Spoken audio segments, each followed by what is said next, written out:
Today I'm reviewing the ooopusX OP.24. This is a budget IEM with 6 drivers inside. Yes, six per side. Let's get it.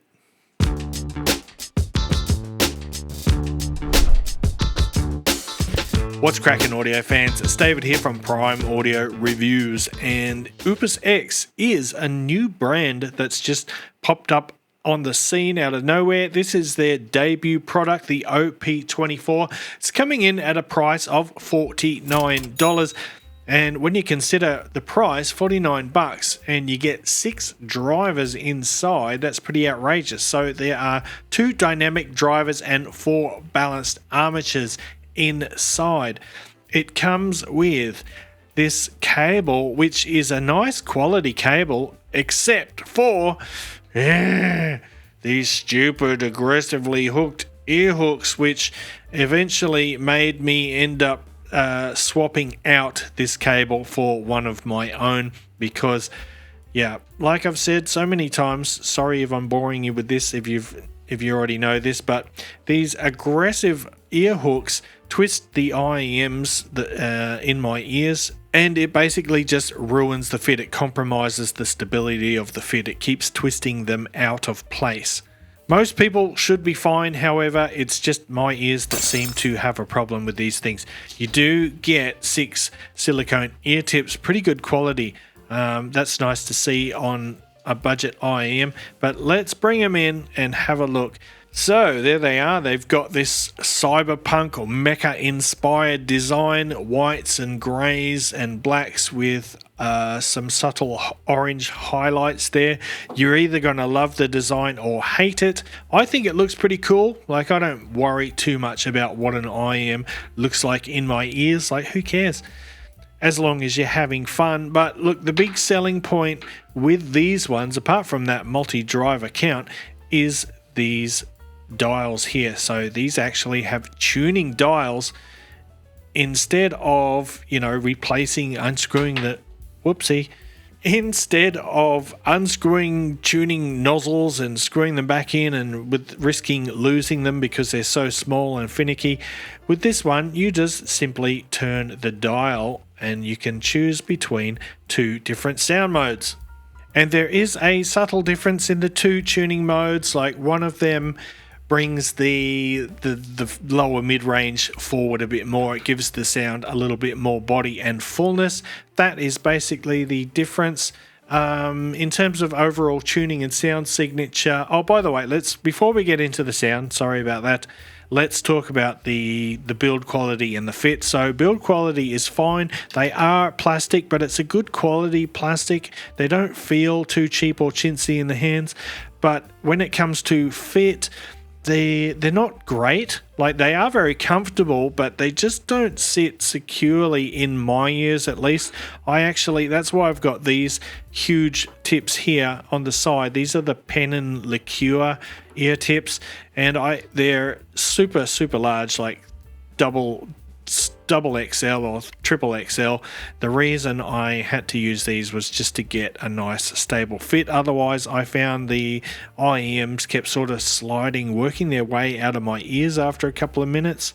Your mileage will likely vary, but I just thought I'd put that out there. So, by the way, if you've got huge ear canals and you need some huge ear tips, get these. They are really good.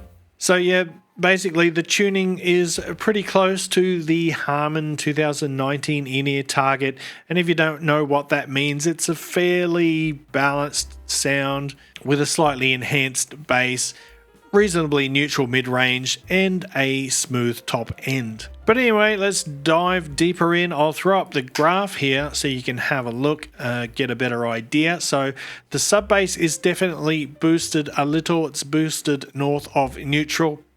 You do get some pretty satisfying rumble on tracks that call for it, but it doesn't really become overbearing. It's not a messy sub bass. However, I wouldn't call this a bass head IEM. It doesn't have sort of huge levels of bass, but for most people who love a bit of low-end presence, a little bit of an enhanced bass, the quality should be more than enough. The mid bass is punchy, it's got good control, it's got minimal bleed into the mid range, so that keeps the sound from getting muddy. So it's a pretty fun bass, nothing exceptional or nothing terrible about it. Moving on to the mid range, the mids are slightly on the warmer side of neutral, so vocals, both male and female, come through with a bit of a rich, silky quality. The mids feel articulate without sounding like they're trying too hard. They don't have that sort of forced clarity that some IEMs do. It's a nice, natural and pleasant listen, and it doesn't have any shoutiness. And then finally, we've got the highs, and this is where the OP.24 really surprised me, and that's because it has above average detail retrieval, which is a little bit unusual because, well, considering it has a sort of a somewhat warm sound signature, but the detail retrieval and level of micro details is really outstanding. So you hear these tiny little details in the music that you might miss on other budget IEMs. However, the OP.24 achieves this somehow without being sibilant or harsh in the treble. So it's a nice smooth treble. And in terms of soundstage and technical performance, the soundstage, it isn't expansive, it's just sort of average in terms of dimensions, but it has a good balance between width and depth in the stage, so it doesn't sound like it's a flat 2D plane too much or anything. You get a pretty good idea of positional cues. The overall resolution is good. The detail retrieval, like I said, is excellent, and overall, yeah, I think they perform quite well for a budget set.